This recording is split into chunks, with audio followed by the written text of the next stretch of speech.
Welcome. In this video, we're diving into how to withdraw money from your LSSC account to your Robinhood account.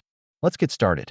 First, we'll give you an overview of the withdrawal process, highlighting the key steps involved. To ensure a smooth cash out, it's crucial to set up your LSSC account properly by completing all verification and security checks. Next, we'll demonstrate how to link your Robinhood account for crypto cash outs.